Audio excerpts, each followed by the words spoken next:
Central on YouTube, brought to you by the Chrome Soft Golf Ball from Callaway.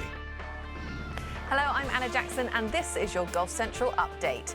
Well, the DP World Tour is in South Africa this week for the Nedbank Challenge. It is the final event for the DP World Tour Championship next week in Dubai. So let's take a look at the leaderboard through 36 holes, and it is the American star Max Homa who is tied at the top, making his first start since his Ryder Cup appearance back in September. So let's hear from the American. Max, very solid at 68. Put us in the driver's seat for that one. Yeah, very similar to yesterday. I caught a lot of edges with the putter, but I felt like I had a lot of good looks. I played really smart. I think hit like 16 of the greens, 15 of the greens, so just made it pretty stress-free. So yeah, it's a similar round to yesterday. Yeah, it felt good. Hit a lot of fairways, so it was a kind of like a nice, easy day. You speak about the putting there. You spoke earlier in the week about how important and how successful your putter has been for you this season. How important is that aspect of the game in terms of putting a score together around here? Yeah, it was nice. You know, to go low, you always have to putt it well. So I thought today the ball striking kind of carried me. I hit a lot of great putts, which was good. They just didn't want to go in as much as yesterday. But I made a couple good, you know, four-foot par putts. My lag putting's been good. So, you know, the putter just kind of keeps momentum, and that's always a big deal, especially on a Friday. And now you're in a great position, currently tied at the top. How excited are you, having come to this tournament on your debut, not really knowing the golf course, to be in a position going into the weekend in a tournament that's so rich in history? Yeah, I'm very pleased. I'm a little surprised, pleasantly surprised. So it's been nice. The body's been feeling better as the week's gone on. So yeah, woke up today and felt like a golfer again, which was nice. So yeah, it's a real dream. I mean, you're going to fly 20-some odd hours over here. You might as well play some good golf. So it's nice that I'm doing that. And just finally, now that you do have a little bit more experience under your belt around this place, what's the strategy into the weekend? You have to guess the wind right a lot. It's incredibly confusing. But I think the same. Continue to hit as many greens as you can. Leave yourself in the right spots if you aren't on the green, and just be patient. I feel like today was a good example. You know, I shot 1 under on the front. It felt like I could have been a couple better, but I never really pressed and just kept giving myself looks, and finally made a good one on 17 that made the round kind of feel, you know, exponentially better. So just do a lot of that, I think, for the weekend. That'll be the goal.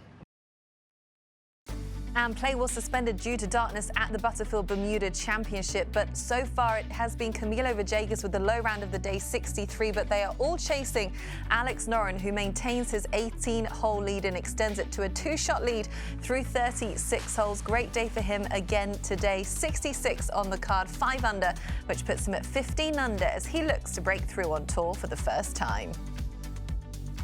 Alex with a 5 under 66 today, following a 61 yesterday. How different was this round compared to the round yesterday when you made 11 birdies? Yeah, I mean, today was I played similarly good. You know, hit probably the same amount of greens, but just didn't hit it as close. Like yesterday was probably the best I played in, I mean, 5 years or 10 years. I don't know. So, but today I hit it. You know, the wedge just came up. You know, 15 feet instead of 5, and I had a bunch of tap-ins yesterday. So it's the greens are, you know, it's quite a lot of slope and quite a lot of grain, and you know, the first 3 birdies I just kind of rolled in, and then it was a little trickier, but I'm happy with 5 under. Yeah. When you start with 3 birdies like that and close with a couple towards the end, what's that middle stretch like? Do you get frustrated? Is it how do you deal with that patience factor?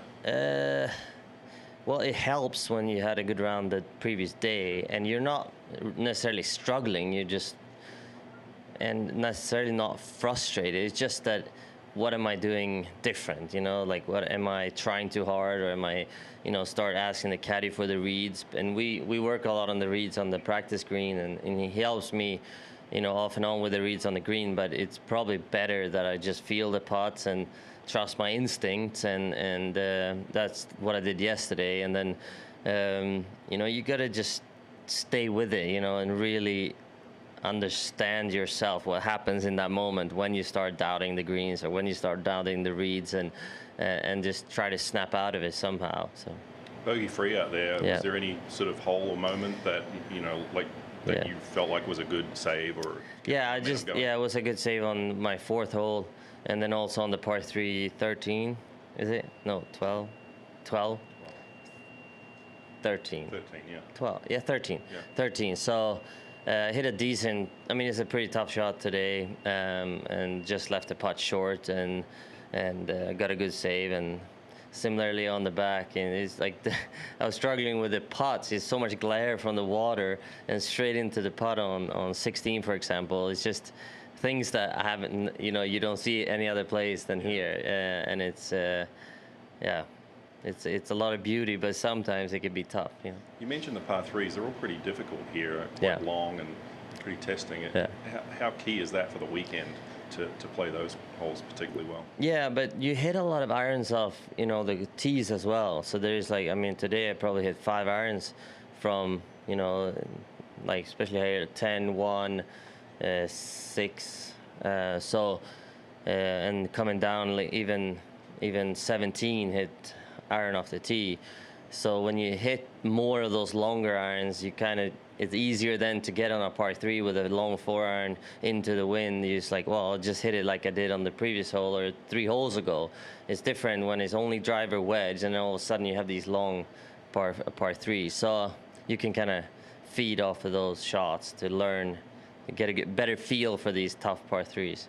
When you shoot a really low round like you did yesterday, and everybody says it's hard to back up a low round, yeah. I mean, that's the old saying. But when you come out to the golf course the next day, what's that feeling like when you have to set off and do that? And you started with 3 birdies, so that probably settled you down a lot. But what's that like, getting ready to tee off in the second round? Yeah, but it's like it's almost like it's the 3rd round. You build up a little lead, and you have something to defend, which you don't, but that's my feeling of it.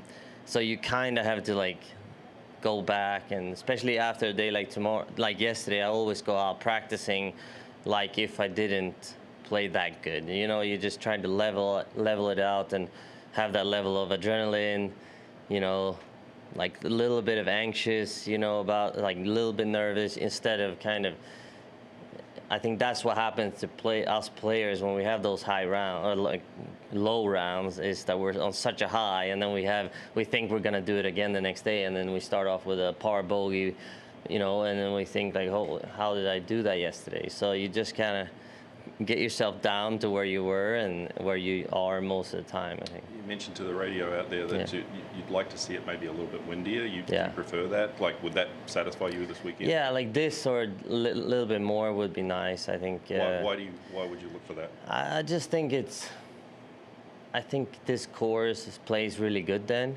and I think it's usually the level of toughness where I play my best. Like yesterday was nice, but there's a lot of guys that are, when you are leading after 2, you want it kind of to be tough on the weekend. Otherwise, maybe there are too many low 60s, and it's hard to defend the lead, especially with the sort of different mentalities it is to lead to being 20th. It's easier to shoot 61 when you're 20th somehow. You shouldn't be, but that's the mind playing tricks on you. So I want to see a little bit tougher than today would be ideal.